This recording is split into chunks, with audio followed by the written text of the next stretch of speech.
केला बेचने वाली चुड़ैल। एक बार की बात है, जादूपुर नाम के एक गांव में करतब दिखाती एक औरत एक रेड्डी के लिए गांव में आती है।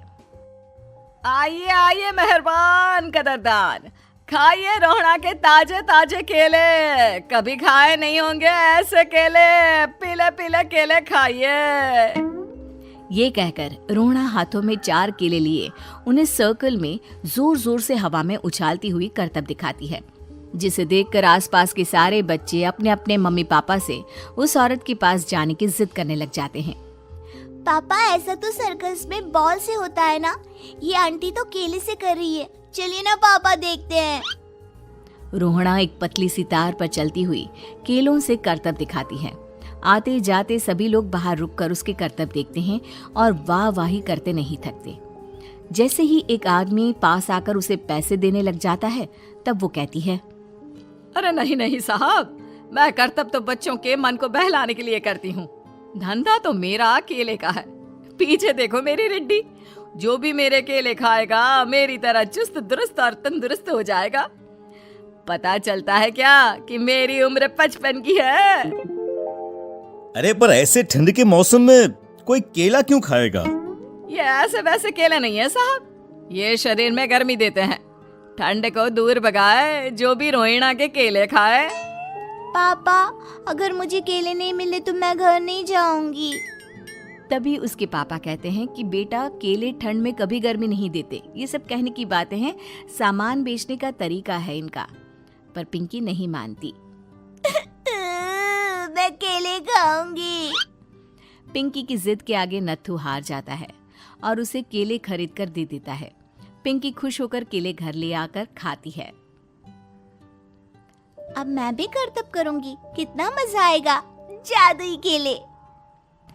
पिंकी पहला केला खत्म भी नहीं करती कि वो बेहोश हो जाती है। दूसरे केले से एक काला धुआं आता है और रोहड़ा चुड़ैल बनकर बाहर निकल आती है। मेरे भूतिया केले बच्चे न खाए, ऐसा हो ही नहीं सकता।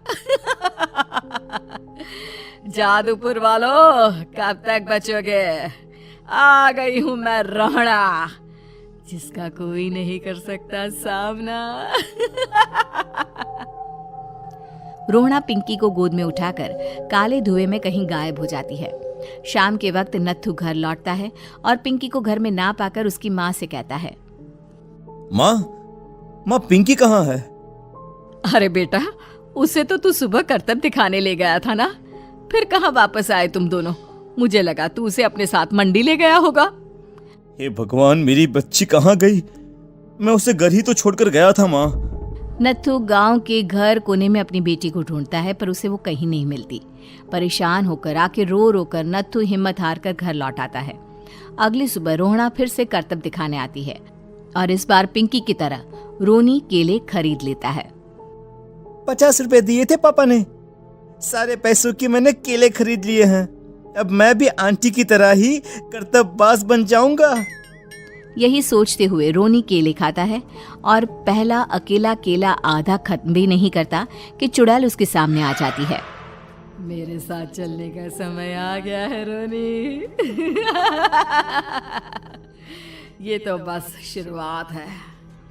अब इस गांव के सारे बच्चे धीरे धीरे मेरे कब्जे में होंगे, एक बच्चा भी नहीं बचेगा।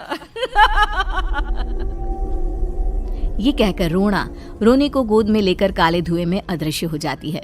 इसके बाद हर रोज गांव में से कोई ना कोई बच्चा गायब होता, पर ऐसा क्यों हो रहा है किसी को भी समझ में नहीं आ पा रहा था। रोज की तरह अपनी बेटी पिंकी की तलाश में नत्थू गांव के एक तालाब के पास बैठा रो रहा था। कहाँ गई मेरी पिंकी? शकुंतला के जाने के बाद एक वही तो मेरा सहारा थी।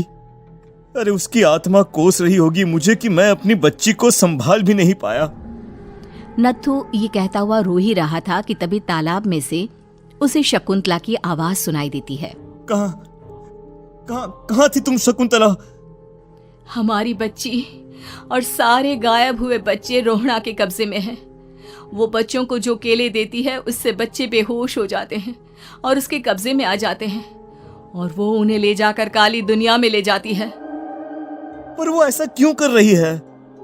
ये मैं नहीं जानती, पर उस दुनिया का रास्ता मैं आपको बता सकती हूँ। जहां ये नदी खत्म होती है वहां एक केले का पेड़ है, उसके नीचे एक दरवाजा है, वहीं से रास्ता जाता है उस दुनिया का। ये कहकर शकुंतला की आत्मा गायब हो जाती है। गांव के सभी लोग झुंड बनाकर उसी रास्ते से काली दुनिया में चले जाते हैं और वहां देखते हैं कि सारे बच्चे वहां काम कर रहे थे। पापा मुझे ले चलो यहाँ से। पापा पापा। सभी बच्चे अपने मम्मी पापा से लिपट जाते हैं। तो तुम लोग यहाँ तक आ गए? क्यों हमारे बच्चों को पकड़ लिया तूने? तुझे शिकार ही बनाना है तो ले, हम सब आ गए हैं, हमें खा ले। नहीं, मुझे बच्चे चाहिए, मेरे बच्चे के बदले तुम लोगों के बच्चे। क्या मतलब? मैं इसी गांव में रहने वाली एक औरत थी। केले की चोरी के इल्जाम में मेरे बेटे को गांव वालों ने इतना मारा कि वो मर गया। उसी दिन मैंने ठान लिया कि गांव वालों का भी वही हाल करूंगी। कुछ दिन बाद बेटे के चले जाने के दुख में मैं भी मर गई और मेरी भटकती आत्मा एक चुड़ैल बन गई। और फिर मैंने बदला लिया तुम सबके बच्चे छीनकर। बर्दाश्त नहीं कर पाए ना, सोचो मुझ पर क्या बीती होगी। हमें माफ कर दो रोना, पता नहीं ये किसकी गलती थी पर हम सभी माफी मांगते हैं।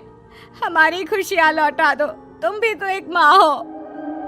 गांव वालों की बात सुनकर रोना का मन पिघल जाता है और वो बच्चों को छोड़ देती है। उसके बाद काली दुनिया बच्चों के लिए जादुई दुनिया बन जाती है। अब कोई भी कभी भी वहां आ जा सकता था।